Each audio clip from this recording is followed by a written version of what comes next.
Racial segregation was a period in the 1900s when people were separated by their races and ethnicities. Racial segregation made it so that blacks and whites went to different schools, were born in separate hospitals, drank from different water fountains, and even separated them in restaurants. One of the worst components of segregation was bus segregation. The Montgomery, Alabama buses were one of the cruelest and most demeaning buses an African American could ride on. Whites always filled the front and middle seats, and blacks filled seats in the back. If another black person boarded the bus, they were forced to stand. If another white person boarded the bus, then everyone in the black row nearest to the front had to get up and stand so that a new row for white people was created. Thankfully, bus segregation was deemed unconstitutional and ended on November 13, 1956. We will always owe a debt of gratitude to various historical figures that helped to end bus segregation. However, there are still some people who took stands to help end bus segregation, but were barely recognized. Of these people includes Claudette Colvin. Claudette Colvin was born Claudette Austin on September 5, 1939, to C.P. Austin and Mary Jane Gadsden. As a baby, she was sent to live with her great-aunt, Mary Ann Colvin, and her great-uncle, Q.P. Colvin. She didn't grow up rich or privileged. Claudette Colvin grew up in a poor black neighborhood of Montgomery, Alabama. Since a young age, Colvin had been dealing with the unfairness of racial segregation. Her first encounter with the reality of racial segregation was when she was just 4 years old. Colvin hadn't really spent much time thinking about prejudice and racism until one of her classmates, Jeremiah Reeves, became a target of it. Jeremiah Reeves was arrested and charged with raping 6 white girls. Reeves was put on death row until he reached the age of 21, the minimum age to be legally executed. While Reeves was in prison, the African Americans of Montgomery grew furious. Colvin really began focusing on the injustices of African Americans. She went to rallies, wrote letters to him, and collected money for his case. Colvin was tired of adults complaining about how bad their life was, but not doing anything to change that. There is the idea, and particularly when you think about, say, slavery, that you'd be the person that wouldn't take the abuse, that you would run away, that you would be the one to, if not start the rebellion, certainly be the one that's part of the rebellion. When the time came for Colvin to make a difference, she was ready. On March 2, 1955, Colvin was heading home on the Highland Gardens bus with 3 friends. The bus quickly filled up and many were left standing. Eventually, a white woman, around her 40s, was left standing in between the aisle of Colvin's row. The driver said, "I need those seats." All 3 of Colvin's friends got up, but Colvin remained seated. Harriet Tubman was holding me down, hands were holding me down on one shoulder, and Sojourner Truth hands were holding me down on another shoulder, and I was glued to the seat. Even after there were 3 empty seats, the woman wouldn't sit down, because that implied that Colvin was as good as her. But Colvin remained seated. The bus then drove 1 block north to where a police car was waiting. 2 officers entered and ordered Colvin off the bus. As they screamed at her, she began to cry, but still refused to move from her seat.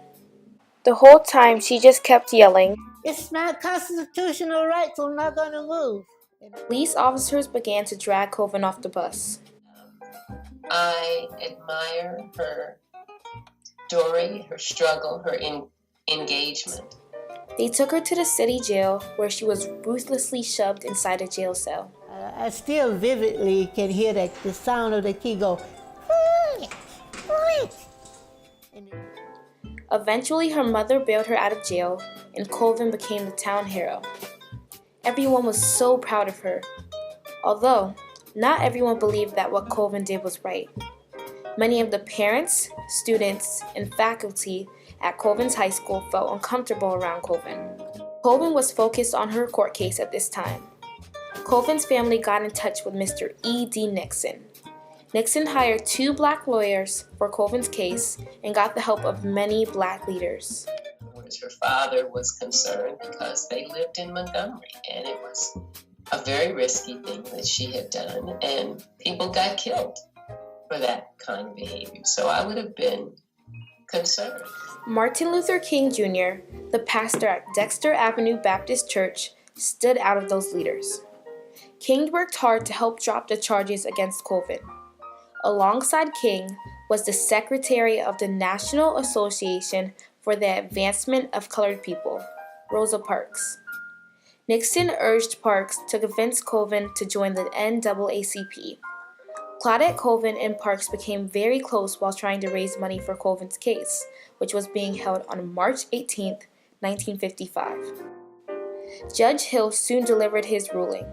Colvin was found guilty of assaulting the police officer who had pulled her off the bus. Colvin was now a criminal with a police record. This took away many of Colvin's opportunities in life. More people seemed to turn on Colvin after this. They ridiculed and whispered about her. She did not deserve this. She stood up for her rights as well as others. Since Colvin had only been charged with assault, appealing her case could not challenge the Jim Crow laws. The community was outraged. Many began to boycott the buses. But Colvin was young, dark-skinned, and seen as feisty and uncontrollable by the adults. Ultimately, the NAACP didn't see her fit to organize a revolution around. She was young. She was a teenager, a young teenager.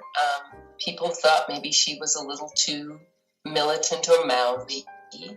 They wanted someone that the whites could relate to, someone who they could feel sympathy for, a respected adult who was also light-skinned.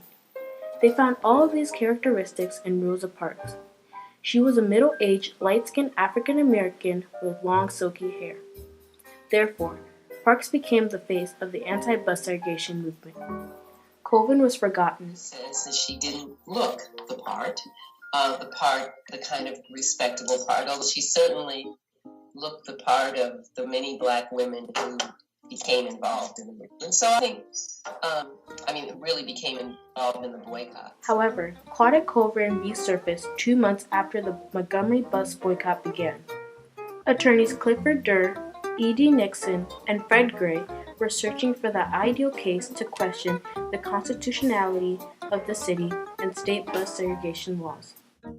Durr believed that an appeal of Parks' case would not reach the Supreme Court. Gray requested the help of 4 African Americans who had been mistreated by the bus system the previous year. I think that it's also important to note that there were those before Colvin who had done similar things, and even those after Colvin who had done the same thing.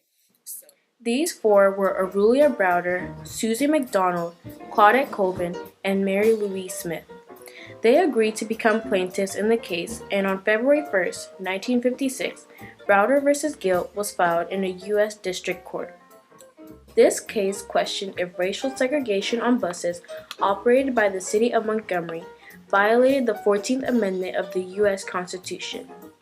This amendment states, "No state shall make or enforce any law which shall abridge the privileges or immunities of citizens of the United States."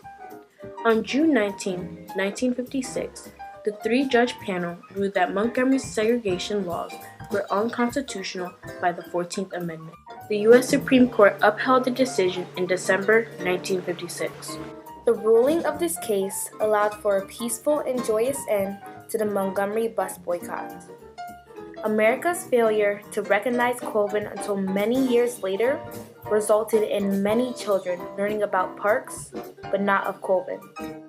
Alongside many others, Claudette Colvin is an unsung hero of segregation. Thank you to Claudette Colvin for helping to spark a movement. Thank you so much, Claudette Colvin. Thank you, Claudette Colvin. Thank you, Ms. Claudette Colvin. Thank you, Ms. Claudette Colvin.